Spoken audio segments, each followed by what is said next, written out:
No doubt about it, the new monarchs of the United Kingdom are in the twilight of their lives, and speculation about what will happen when they pass has been spreading like wildfire. In the event of King Charles's death, the change in the Queen's title is straightforward.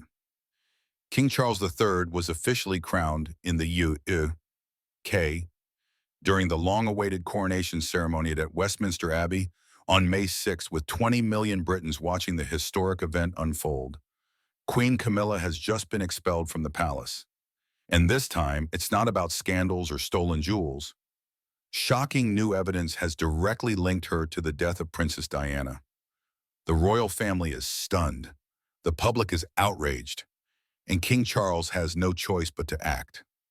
After years of suspicion, the truth has finally caught up to her. This is not rumor. This is the moment everything changes and the crown will never be the same again. The secret investigation no one knew about. In March 2025, Prince William quietly authorized a covert legal audit of events surrounding Princess Diana's death in 1992, internally called Operation Orchid. The inquiry focused on a 3-day window from August 28 to August 31, 1997, during Diana's final visit to Paris. A sealed legal file from 2003, previously dismissed, identified unusual security changes, particularly involving Diana's protection detail. The file also named associates tied to Clarence House, specifically pointing to influence from Camilla's inner circle. What had long been accepted as an accident was now officially being reviewed as a deliberate diversion. By May 2020, a former French investigator, Jean-Luc Martin, testified that records from the accident investigation had been altered in September 1997 at the request of the British Embassy. Newly surfaced documents revealed a critical change in Diana's motorcade schedule, a 12-hour delay due to a last-minute reassignment. Surveillance logs also showed secret palace emails tagged ISI Legacy. These emails, linked to Clarence House, contained directives referring to managing destabilizing risks, language never before associated with the crash. Even more explosive evidence came from an MI6 whistleblower. The agency released encrypted audio files, one of which was time-stamped August 29, 1997, at 10:15 p.m. Wham. In the recording, later confirmed to be Camilla's voice, she asks, "Are you sure the escort can wait? That motorcade, delayed 45 minutes, never reached its destination." The Alma Tunnel crash claimed Diana's life shortly after midnight on August 31st. These recordings, never before made public, contradict every prior claim that the tragedy was purely accidental.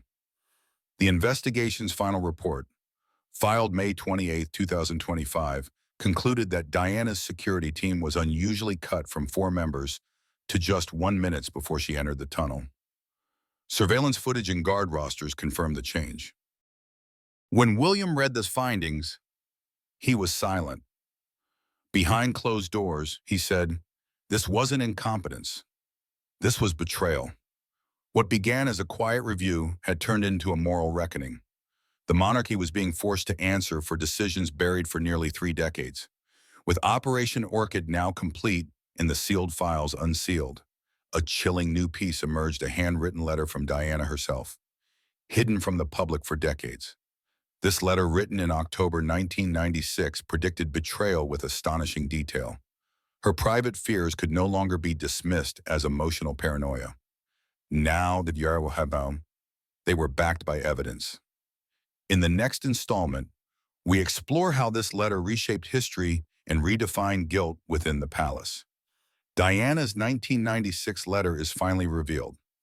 In June 2025, forensic experts at the Royal Archives in Edinburgh authenticated a personal letter written by Princess Diana on October 12, 1996.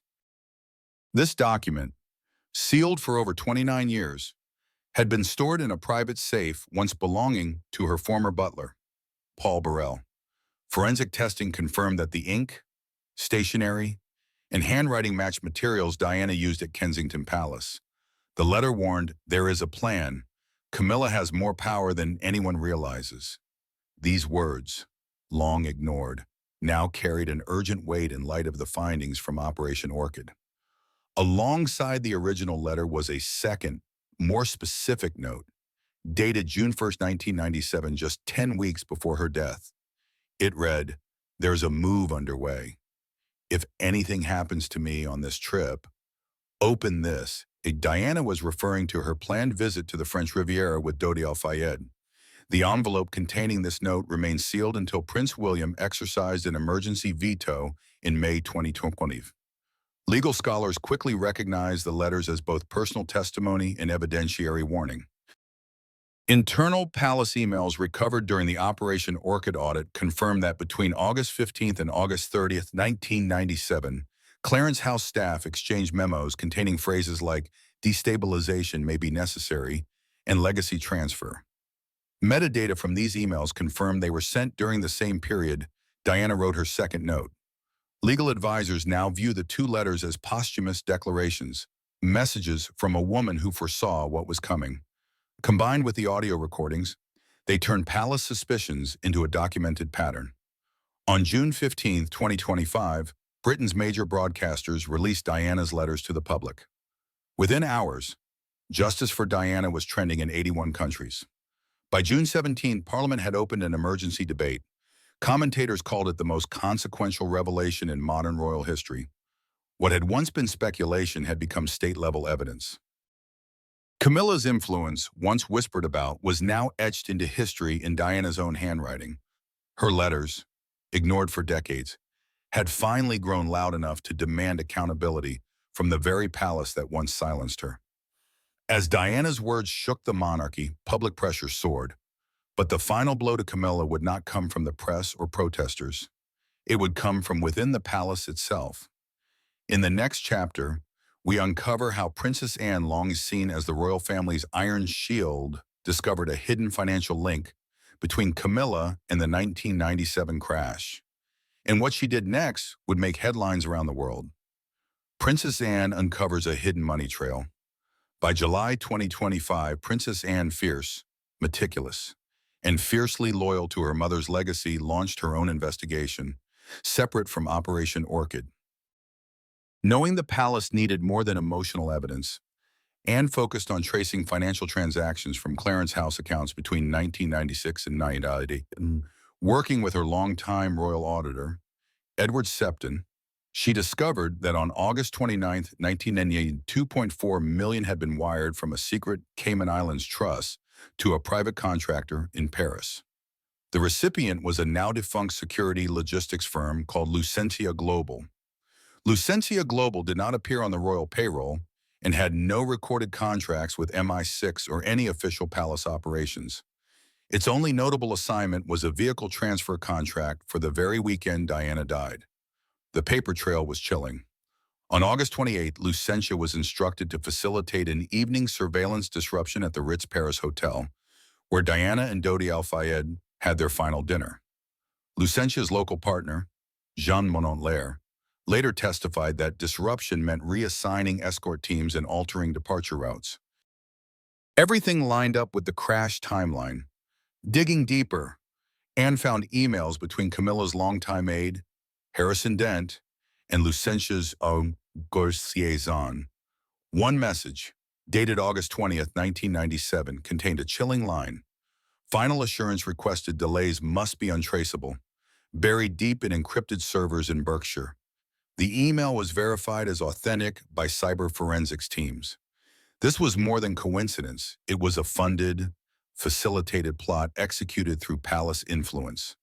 Camilla, once seen as a distant figure in Diana's public tragedy, now appeared in the shadows of its orchestration.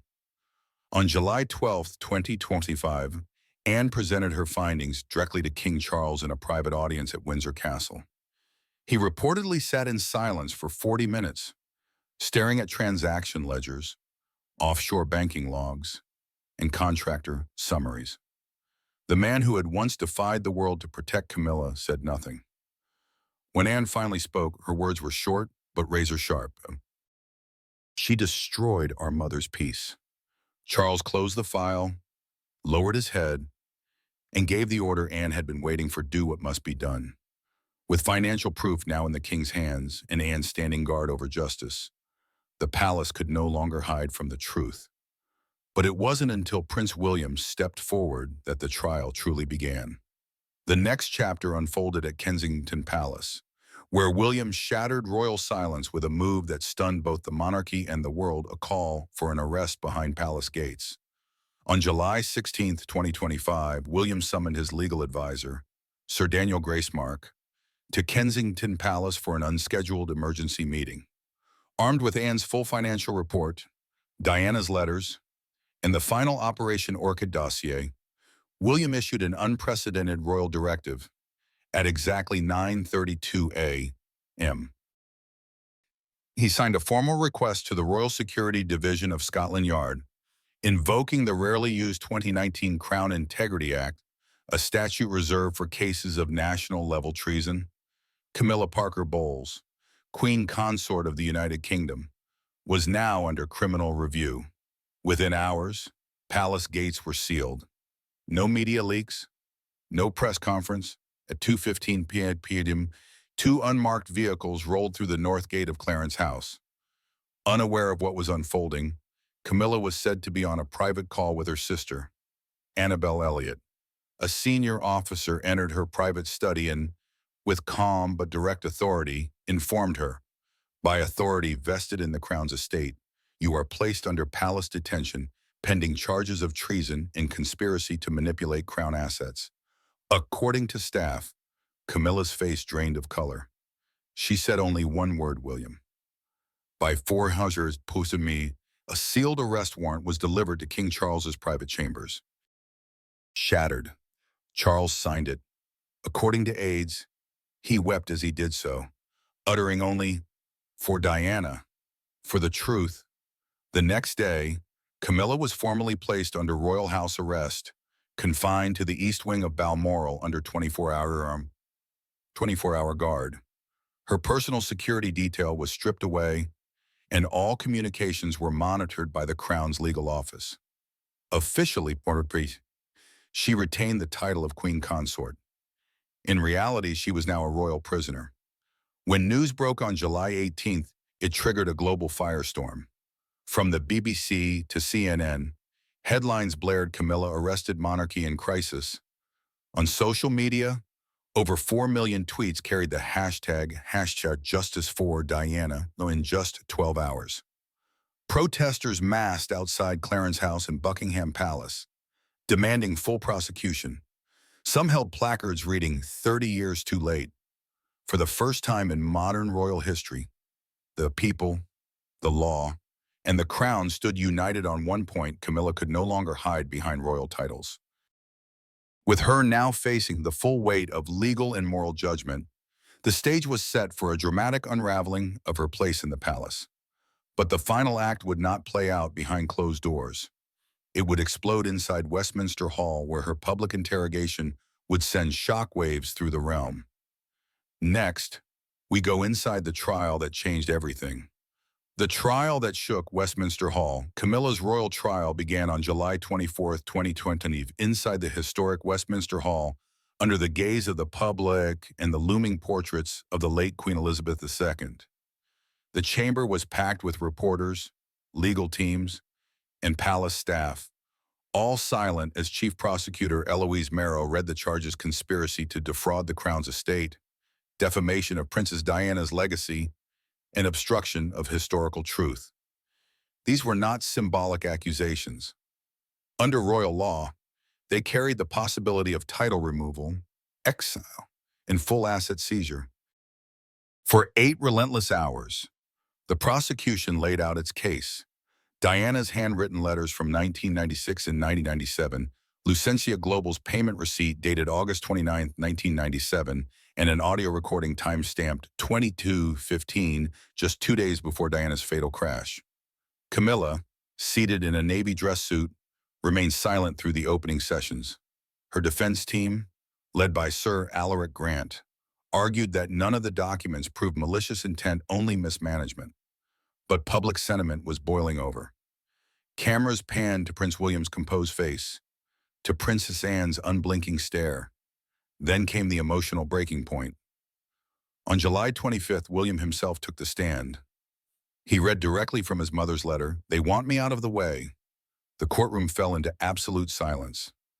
I believe my mother knew exactly who she was up against, William declared, and we failed her.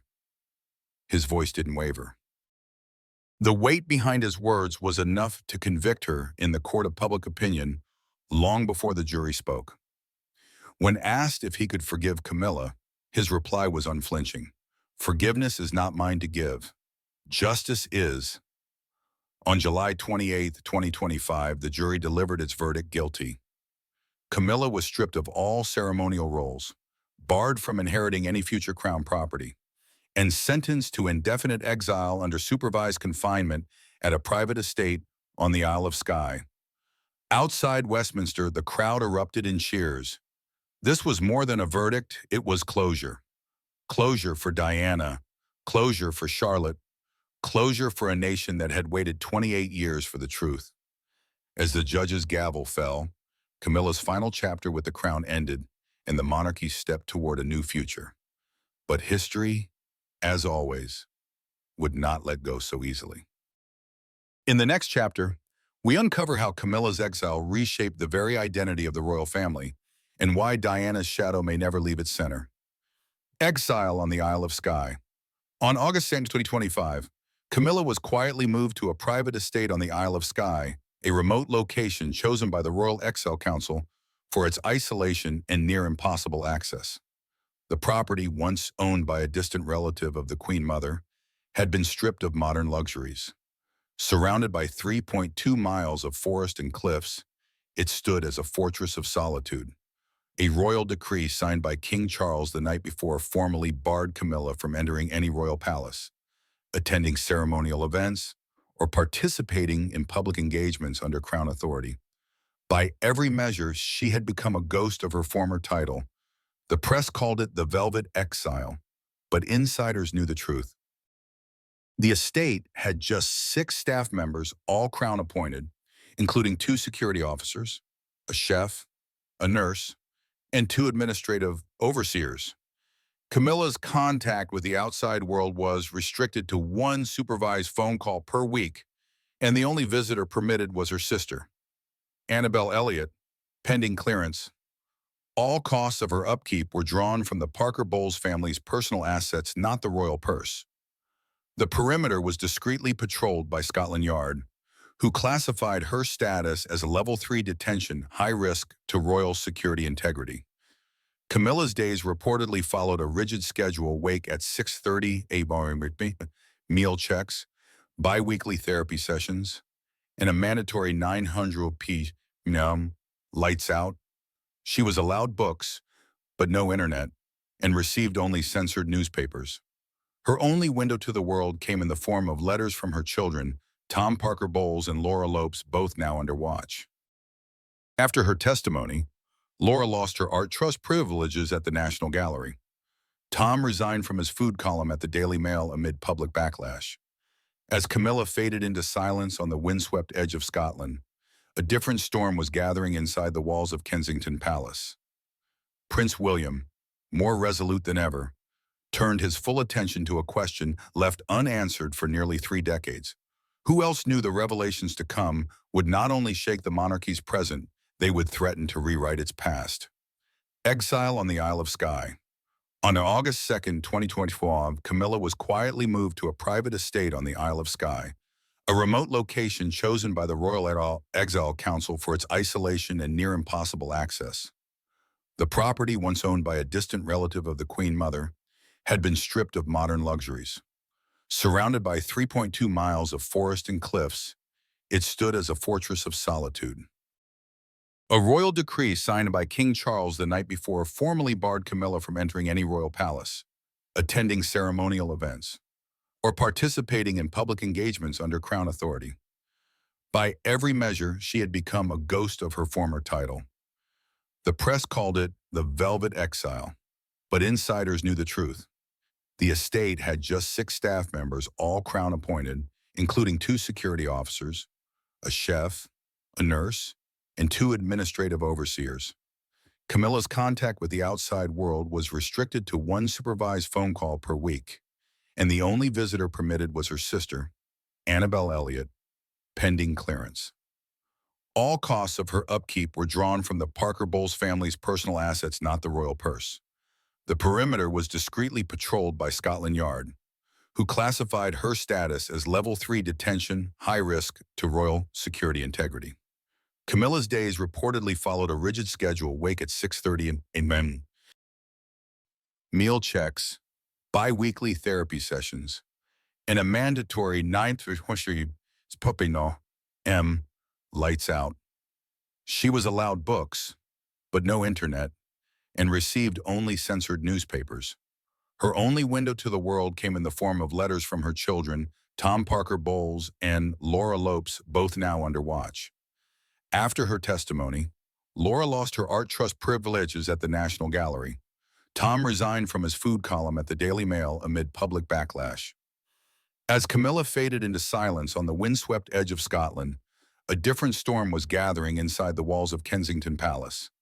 Prince William, more resolute than ever, turned his full attention to a question left unanswered for nearly 3 decades. Who else knew the revelations to come would not only shake the monarchy's present, they would threaten to rewrite its past? Catherine locks Diana's legacy for Charlotte. On August 18, 2025, exactly 3 weeks after the court's ruling, Catherine summoned the Royal Archives to Kensington Palace for a quiet yet symbolic act. Inside a double biometric, high-security legacy vault, she placed an envelope marked "For Charlotte, from your grandmother, through your mother." It was Catherine's formal declaration to reassign all of Princess Diana's preserved estate exclusively to the direct line of Wales, locking it under permanent legal guardianship.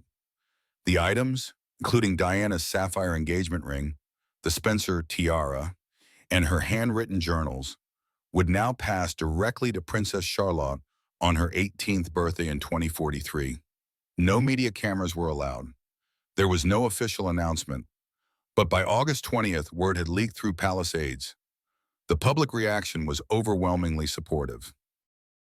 Over 400,000 people that signed an open letter thanking Catherine for restoring honor to a place long shadowed by betrayal. Even staunch Republicans conceded it was a move of rare grace. For many, it marked the closure of a decades-old emotional wound, the final assurance that Diana's legacy would never again be exploited, mishandled, or sold. Catherine had achieved what no investigation, trial, or statute had truly delivered. She returned Diana's spirit to its rightful place.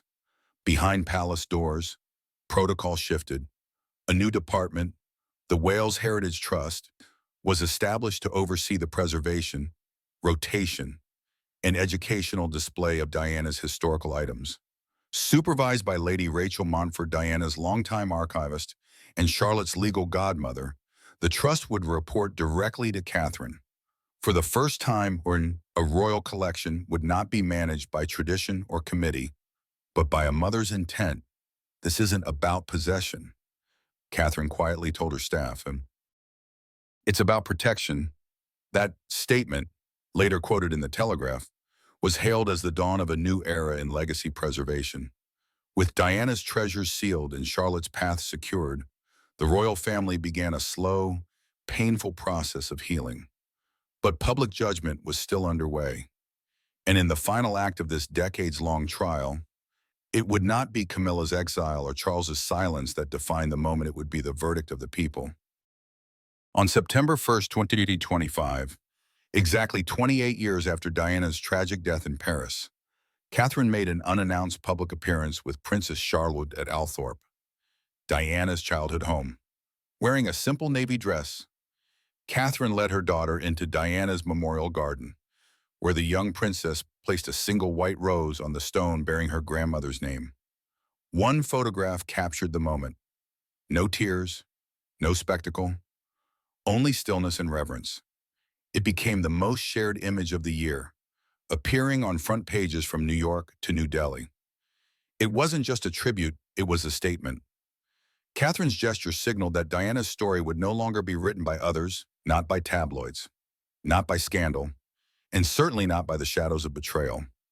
By founding the Diana Charlotte Legacy Fund, a newly announced charity on September 3rd, Catherine ensured that Diana's values of compassion, mental health advocacy, and child welfare would live on under Charlotte's patronage.